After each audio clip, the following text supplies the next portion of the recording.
성탄절을 12월 25일로 정한 것은 언제부터 그렇게 정했는가 아십니까? 12월 25일을 성탄절로 정한 것은 4세기부터입니다. 그러면 왜 300년이 넘는 그 기간 동안 성탄절을 지키지 않았다가 4세기에 와서야 성탄절을 지키게 되어졌을까요? 그 이유와 동기가 있습니다. 그것은 4세기에 그 이단으로 정죄되어진 그 아리우스파 때문이었습니다. 아리우스라고 하는 사람은 알렉산더에서 목회를 하던 사람인데 삼위일체를 거부하면서 예수 그리스도의 신성을 부정한 사람입니다. 아리우스는요, 예수는 창조되어졌다, 하나님의 피조물입니다. 태초부터 존재하지 않았다. 그런데 어떻게 예수가 하나님일 수 있느냐라고 예수님의 신성을 부인하고 그리고 그렇게 사람들을 가르쳤습니다. 그런데 예수 그리스도는 하나님의 아들이라고 그렇게 가르친 많은 사람들이 있었는데 아리우스 때문에 교회는 굉장히 큰 혼란을 가져왔습니다. 이에 교회는 325년에 니케아 종교회의를 열고서 하나님과 예수는 동일한 분으로 삼위일체의 하나님임을 결정하였습니다.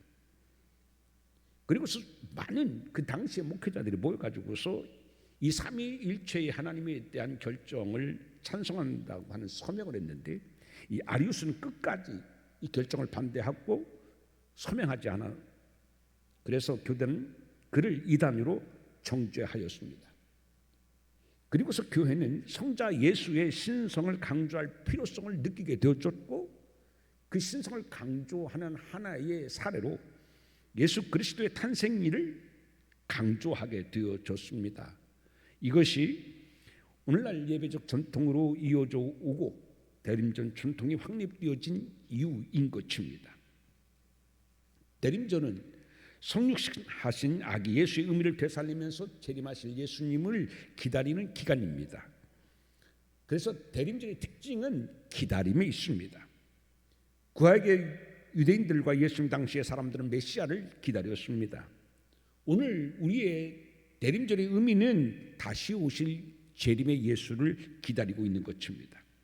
그런데 여러분 가만히 생각해 보십시오. 기다림. 오늘이 행복하고 아름답고 만족하면 기다림이 필요하지 않습니다. 어둠에 갇혀 무서워하는 사람이 빛을 기다리듯이 슬픔 속에 울고 있는 사람이 기쁨을 기다리듯이 기다림은 오늘이 아프고 오늘이 슬프고 오늘이 불안하기에 다른 것을 기다리는 것입니다. 성경 속 그 인물들도 보게 되면요, 그들은 어둠 속에서 하나님을 기다린 사람들이었습니다. 성경 속 인물들을 보게 되면 늘 그들은 승리한 것만이 아닙니다. 그들은 우리보다 남다른 신앙을 갖고 특출난 열심히 있어서 늘 앞으로만 전진한 것이 아닙니다. 그들도 우리가 똑같이 실패하기도 했고 좌절하기도 했고 넘어지기도 했습니다. 그러나 그들은 늘 하나님을 믿고 어떤 상황 속에서든지 그들은 하나님을 기다림을 멈추지 않았습니다. 아브라함도 25년을 기다려서 아들 이삭을 얻을 수 있었습니다. 요셉은 꿈을 꿨죠. 형들이 그에게 절하는 꿈을 꿨습니다. 그러나 그 꿈은 오랜 기다림 끝에 13년 만에 그 꿈이 이루어졌습니다.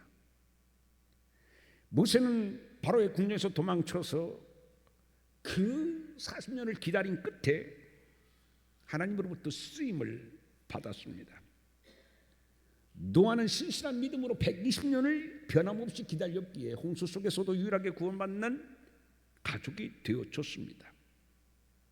이처럼 기다림이라고 하는 것은 또 다른 믿음의 표현입니다. 이정아 시인이라고 하는 분이 계십니다. 그 분의 시에 기다린다는 것이라는 시가 있습니다. 기약 없이 누군가를 기다리는 그 쓸쓸하고 허탈한 마음을 아는가? 지금 할 수 있는 일이 막연히 기다리는 일밖에 없을 때 그 누군가가 더 보고 싶어지는 것을 아는가? 한 자리에 있지 못하고 서성거리다 창문을 두드리는 바람 소리라도 들릴라 치면 그 자리에 멈추고 귀를 곤두세우는 그 안절부절 못하는 마음을 아는가, 이런 시입니다. 이 시를 가만히 여러분 생각해 보면요, 이 시에서 이야기하는 것은 뭐냐면 세상의 기다림은 불확실하다는 것입니다. 세상의 기다림은 쓸쓸하고 허탈하고 불안하다는 것입니다. 세상의 기다림은 속절없고 슬픔이라는 것을 노래하고 있는 겁니다. 그러나 하나님을 믿고 소망하는 기다림은 결코 헛되지 않음을 우리는 성경에서 많은 사람들을 통해서 우리는 확인할 수 있습니다. 허탈한 것이 아니라 오히려 믿음으로 하나님을 기다림의 끝은 하나님의 놀라운 선물이 담겨져 있었습니다. 강준민 목사님이 쓴 책 중에 기다림은 길을 엽니다라는 책이 있습니다. 이 책 보게 되면요, 기다림은 영성이라고 이 목사님은 이야기했습니다. 이 강 목사님은 32살의 나이에 교회를 개척하게 되었는데, 교회를 개척하고서 그는 오히려 영적 침체 깊은 늪에 빠져버리고 말았습니다. 그런데 이 영적 침체 기간 동안 그가 배운 것은 뭐냐면 하나님으로부터 기다림을 배웠다고 합니다. 처음에는요, 그가 침체 늪에 빠졌었을 때에 하나님께서 빨리 그를 영적인 것을 회복시켜 주지 않는 것에 대해서 의아스럽고 당황했습니다. 왜 하나님께서는 나에게 엘리야를 도와두지 빨리 나를 좀 회복시켜 주시지, 왜 이렇게 영적 침체에 빠지도록 나를 내버려 두시는가, 의아스럽습니다. 그러나 나중에 오랜 시간이 지난 후에 그는 하나님이 빨리 건져 주시지 않는 것이 오히려 그는 감사했었고 은혜였었음을 고백합니다. 기다리는 동안에 그는 침체와 싸우는 도중에 그는 하나님의 자신이 영적 근육을 튼튼하게 해주시는 기간이 있었음을 그는 깨닫게 되어줍니다. 기다림 속에서 많은 의문과 질문을 가슴에 품고 성경을 읽게 됩니다. 왜 이런 일이 벌어졌는가? 왜 이래야 되는가? 세상을 살면서 수많은 의문이 풀고 하나님은 여기에 대해서 왜 이렇게 말씀하시고 왜 이렇게 하시는가 이해되지 않는 것들이 참 많았어요. 그는 당연히 아멘 하질 않았어요. 왜 그래야 되는지. 그러나 그 과정 속에서 그는 자신 내면을 하나님의 말씀과 좋은 지식과 지혜로 내면을 채울 수 있었다고 합니다. 그리고 무엇보다도 이 기다림 가운데서 그가 얻었던 것은 바로 성도들의 아픔과 상처와 고통을 경험하게 하셔서 사람의 삶이 무엇인지 깊게 이해하는 계기가 되어줬다고 합니다. 오늘 본문 25절에 보게 되면 기다림의 사람이 나옵니다. 바로 시므온입니다. 성경은 이 시므온을 가리켜서 의롭고 경건하여 이스라엘의 위로를 기다리는 자 이렇게 소개하고 있습니다. 여러분, 이 성경 말씀을 굉장히 여러분 많이 읽으셨을 것입니다. 그런데 이상하지 않습니까? 여러분 이 성경을 읽으면서 여러분 고개를 갸우뚱해 본 적이 없습니까? 여러분이 예상을 빗나간 말이 없습니까? 왜 메시아를 기다리는 사람이라고 얘기하지 않고 하나님의 위로를 기다리는 사람이라고 성경 말씀합니다. 왜 예수를 기다리고 왜 메시아를 기다리는 사람이라고 얘기하지 않고 왜 위로를 기다리는 사람이라고 했을까요? 이 지점에서 우리는 시므온이 메시아가 아닌 이스라엘의 위로를 기다렸는지 우리는 생각해 봐야 됩니다. 위로는 어느 때 쓰는 말입니까? 위로는 따뜻한 말이나 행동으로 괴로움을 덜어주거나 슬픔을 달래주는 것을 말합니다. 또는 기운을 북돋아주는 것을 위로 그렇게 얘기합니다. 건강한 사람에게는 위로가 필요 없습니다. 웃는 사람에게는 위로가 필요 없습니다. 행복한 사람에게는 위로가 필요 없습니다. 만족한 사람에게는 위로가 필요 없습니다. 슬프고 아프고 괴롭고 쓰러진 자에게 필요한 것이 뭐냐면 위로인 것입니다. 그런데 오늘 시몬은 그 위로를 기다리고 있다라는 얘기입니다. 무슨 얘기일까요? 왜 메시아를 기다리지 않냐고? 이스라엘 위로를 기다렸을까요? 이 위로라고 하는 것은 헬라어로 파라클레시스라고 합니다. 이 뜻은 불쌍히 여기다, 동정하다, 위로하다, 위안하다, 격려하다, 이런 뜻을 가지고 있습니다. 불쌍히 여기는 거래요. 동정하는 거래요. 그는 메시아를 기다리지 않고 오 나의 하나님이여 우리를 불쌍히 여겨 주옵소서, 우리를 동정하여 주옵소서, 우리를 위로하여 주옵소서, 하나님의 위로를 기다렸다라는 이야기인 것입니다. 왜 그랬을까요? 당시 서민들의 삶은 참으로 팍팍하고 참혹할 정도로 어려웠습니다. 이스라엘의 백성들은 로마 제국의 시민지로서 각종 세금의 명목으로 수탈당했고 이다 종교자들로부터는 각종 명분의 헌금을 강요당했습니다. 그럼에도 불구하고서 정치 지도자들은 가난에 허덕이는 그들을 아랑곳하지 않냐고 사치와 방탕으로 나를 세웠고 종교 지도자들도 별반 다를 게 없었습니다. 여러분이 잘 알고 계시는 누가복음 16장 3절 말씀에 보게 되면은요, 청지기가 속으로 이렇게 이야기합니다. 겉으로 얘기하면은 나에게 더 불이익이 올까봐 겉으로는 말을 하지 못하고 속으로 얘기합니다. 주인이 내 직분을 빼앗았으니 내가 무엇을 할꼬? 땅을 파자니 힘이 없고 빌어먹자니 부끄럽구나. 이는요, 이 당시에 일반 사람들의 삶이 얼마나 어려웠는지를 열심히 보여주고 있는 실례인 것입니다. 얼마나 배가 고프고 내가 소작을 해도 다 빼앗겨요. 먹을 게 없어요. 땅을 파자니 힘이 없습니다. 빌어먹자니 부끄럽습니다. 그게 당시에 이스라엘 사람들의 삶의 모습이었습니다. 예수님이 오병이어로 5천 명을 먹이자 많은 사람들은 예수님을 왕으로 삼으려 했습니다. 왜 그래요? 왕이 되면 먹고 사는 문제는 해결될 것 같았기 때문입니다. 그만큼 먹는 것도 절실한 사회 문제였었습니다. 밥 한 끼 먹는 것도 그들에게는 꿈 같은 일이었다는 얘기입니다. 왜 그런지 아시죠? 당시 농민들의 수입의 약 60%는 세금과 빚을 갚는 데 들어갔습니다. 당시 고리 대금업을 하는 사람들은 24%의 이자로 가난한 사람들에게 착취했습니다. 지금은 4 내지 5% 있지 않습니까? 살인적인 24%의 이자로 뜯어냈습니다. 이자를 뜯겨요. 종교세로 뜯겨요. 로마 정부로부터 각종 세금으로 뜯겨요. 남는 게 뭐가 있겠습니까? 그래서 그 당시에 거리마다 정신 이상이 된 자들과 병든 자들이 우글우글거렸던 겁니다. 성경에 보게 되면 왜 이렇게 정신병자가 많고 왜 이렇게 가난한 자들이 많고 왜 이렇게 병든 자들이 많았느냐면 그만큼 살기 어려웠다는 얘기입니다.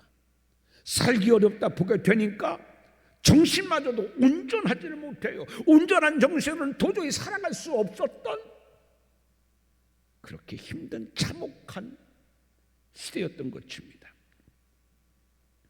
그래서 자식들과 함께 고리 대금업자의 종이 된 과부들도 넘쳐났던 것이 당시의 상황입니다.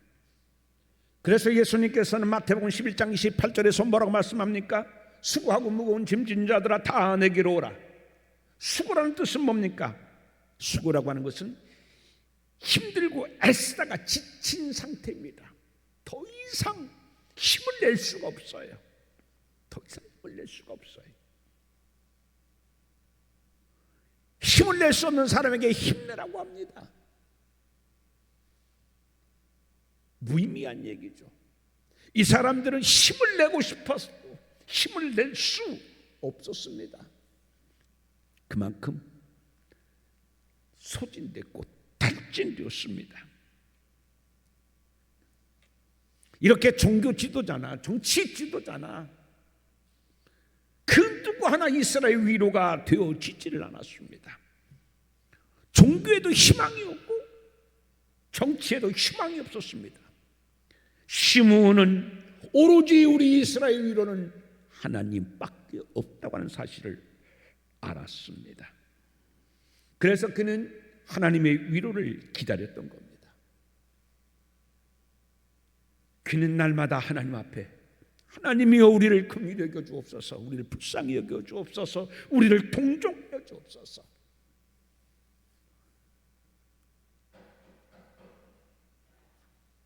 하나님의 성전에 가서 예배를 드리면 하나님의 위로를 얻는 것이 아닙니다.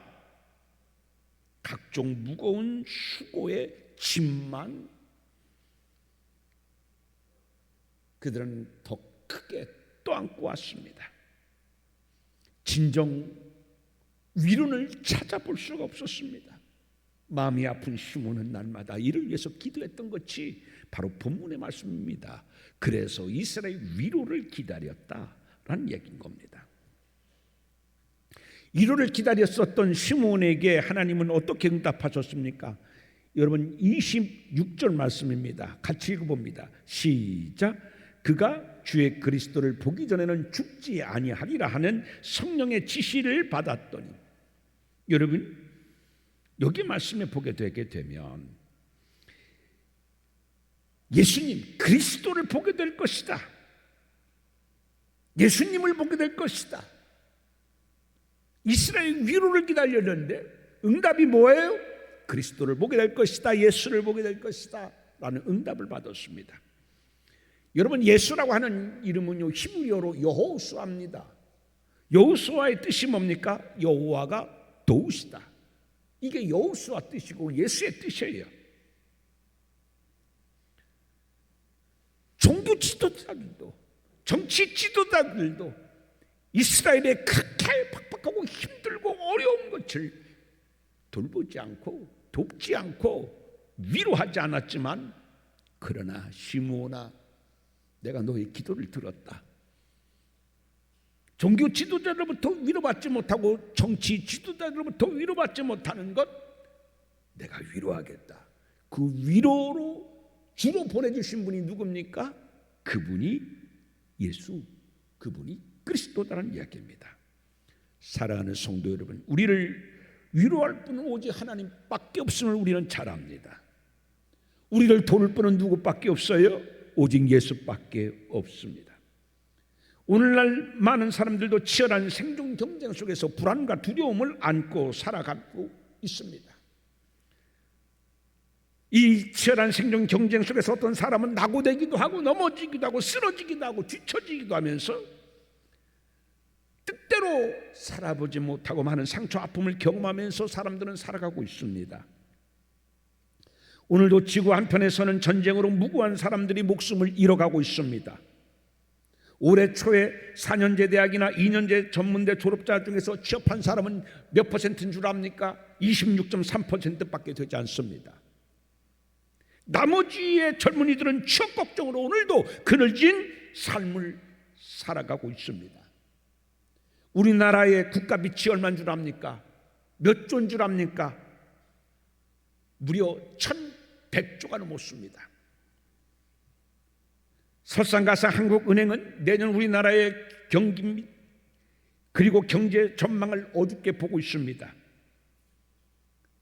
최근 5년간 장기이식을 받기 위해서 애타게 대기하다가 결국은 장기이식을 받지 못하고서 눈물로 숨을 거둔 사람이 14,000명인 것으로 나타나고 있습니다. 요즘에는 고물가 경기 불황 등으로 생계형 범죄가 기승을 부리고 있습니다. 생활고를 견디다 못해 남의 물건에 손을 대는 생계형 범죄가 증가되고 있다는 뉴스입니다. 개인만 어려운 것이 아닙니다. 올해 상반기 중소기업 파산 신청 건수가 1,000건에 육박한 것으로 나타납니다. 6개월 만에. 이는 코로나 이전의 2배가 넘는 엄청난 숫자입니다. 그만큼 경기가 어렵다고 하는 이야기입니다. 살기 어렵다는 이야기입니다. 팍팍해지고 있다는 이야기입니다. 설상가상 중소기업이 은행에서 빌려 갚지 못한 대출 잔액이 얼마인 줄 압니까? 1천조 원입니다. 1천조 원. 우리나라 중소기업이 은행에서 빌려 갚지 못한 돈입니다. 여러분, 요즘에 롯데 사태 아시죠? 위동성 위기를 겪고 있습니다. 롯데가 파산증에 내몰리고 있는 것 아니냐는 시장의 의심을 받고 있습니다. 얼마나 많은 실직자가 나올지 모릅니다. 우리나라 경제가 더 얼만큼 어렵고 젊은이들은 더 취업하기 어려운 지경으로 내몰리는지 모릅니다. 지금이야말로 정말 하나님의 위로가 필요한 때입니다. 그럼에도 오늘날 종교 지도자들은 거리로 나가서 예수의 언어, 복음의 언어, 용서, 화해의 언어가 아닌 증오의 욕설과 세상 사람도 말하지 아니하는 저주의 언어로 세상을 구원하는 것이 아니라 오히려 세상을 정죄하고 칼질하고 있습니다. 기독교 신자라고 하는 사람들에 의하여 하나님의 법이 파괴되는 동성연애 차별 금지법이 만들어지고 있습니다. 하나님의 말씀은 아주 인식적으로 하여 서로를 비난하고 있습니다.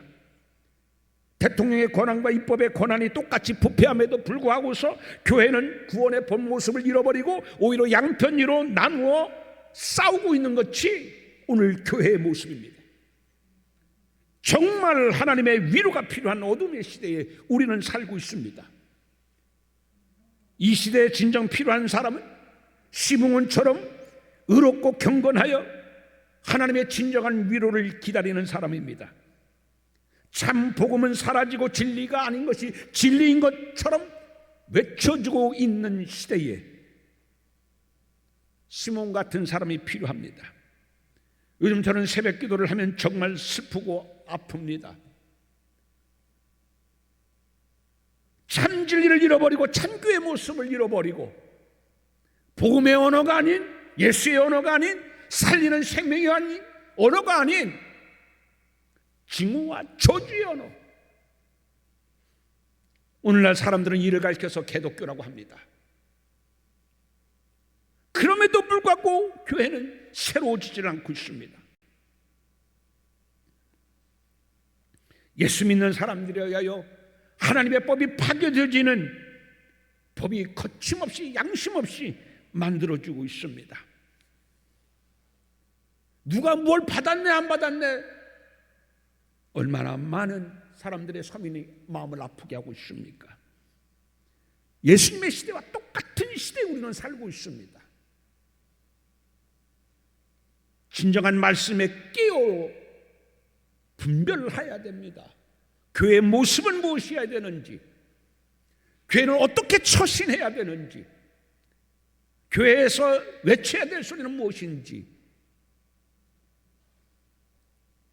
말라기 이후 400년 전 영적인 암흑기 속에서 시몬을 홀로 깨어 하나님의 위로를 기다리는 외로운 사람이었었습니다.